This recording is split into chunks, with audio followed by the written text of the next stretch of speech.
ጠዋት 3:45 ላይ ከአውቶቡስ ተራ ጀሙ ሚካኤል ጭነህኝ የነበርከው ረዳት ይሄ መልእክት ላንተ ነው። ምን መሰለህ ረዳትዬ፣ በመጀመሪያ ደረጃ ይቅርታ እንድታደርግልኝ ያው እኔ እህትህ ነኝ። ይቅርታ እንደምታደርግልኝ እርግጠኛ ነኝ።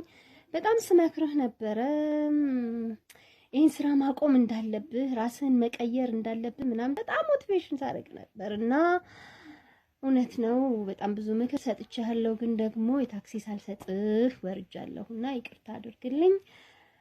ቴሌብር ካለ ላክልኝ፣ ንግድ ባንክም ካለ ላክልኝ፣ አቢሲኒያም ካለ ላክልኝ፣ የትኛውንም ባንክ ብትልክልኝ ሲኖረኝ እከፍልሃለሁ ብለሃለች።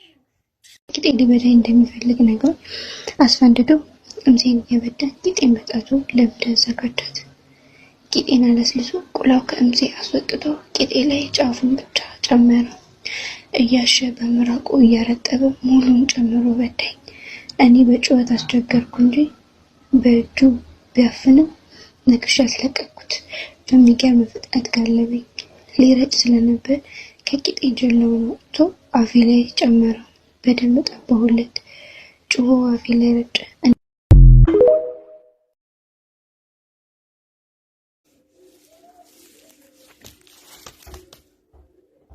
የመጣሁት እንግዲህ በሁለት ጉዳይ ላወራችሁ። የመጀመሪያውና ዋነኛው ጉዳይ በአቀማመጥ ጉዳይ ነው። ብዙዎቻችሁ እንግዲህ አስተያየት ሰጣችሁ። አቀማመጥሽ እንደ ሴት ልጅ አይደለም፣ በስርዓት ተቀመጪ፣ ተስተካክለሽ ተቀመጪ፣ የሴት ልጅ ቅርጽ አጅብላችሁ ነው። ቴንክ በጣም ነው የማመሰግነው ውድ ኮሜንታተሮቼ፣ ውድ ፎሎወሮቼ። ሰው ግን እኔ እንድትረዱ የምፈልገው ነገር አለ። እንግዲህ ቅድም የተቀመጥኩት የሴትነት አቀማመጥ ለኔ ኮንፈርት አይሰጠኝም። ተረብታችሁኛል። እኔ ደስ አይለኝም፣ አይመቸኝም። እንደዚህ በቃ ምንም እኔ ለእናንተ አልዋሽምም፣ አላሽቀብጥም። ማለት ገና ለገና እናንተ ትወዱኛላችሁ እንጂ ከማንነቴ መውጣት አልፈልግም። ሰው ትክክለኛ አቀማመጥ ይሄ ስለሆነ መዋሸት አልፈልግም። ይህ ነው፣ እንዲህ ነው።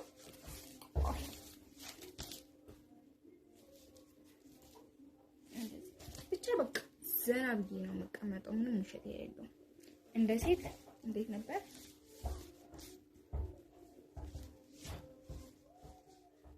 አያችሁ? ለእናንተ ያምራል፣ ለእናንተ ያምራል። እኔም እንደዛ ብዬ ብቀመጥ ያምርብኛል፣ ግን ለእኔ ኮንፈርት የለውም።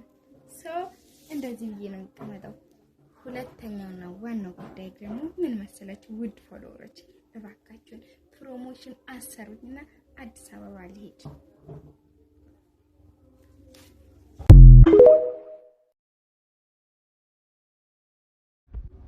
ዛሬ እንዴት ደስ እንዳለኝ ልንገራችሁ። ከመሸ መርካቶ ሄድኩና ገበያ መሃል ላይ አንዷን ነካ ያረጋታል። ከዛ ልጅቷ ዞራ እናቴ ለካ ሲቪል ናት ገብታ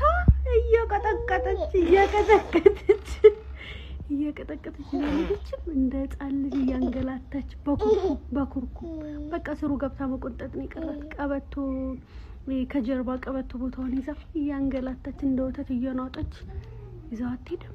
ወይኔ እንዴት አንጀቴ ቅቤ እንደጠጣ። ሳይ እኛ ብንሆን ምን ይውጠናል? ሄደን አንከስ ምስክር እንባል ነበር። ቆሽጣችን አረር ብሎ ነበር ቤታችን ምንገባው። እሷ ግን የፍትህ እናት ልቀጠቅጠ ይዛ ሄደች። ይበልህ ምን አንቀለቀለ? ሳይ እግዚአብሔር እንዴት ደስ እንዳለኝ ዛሬ፣ እንዴት ደህና እንቅልፍ እንደምተኛ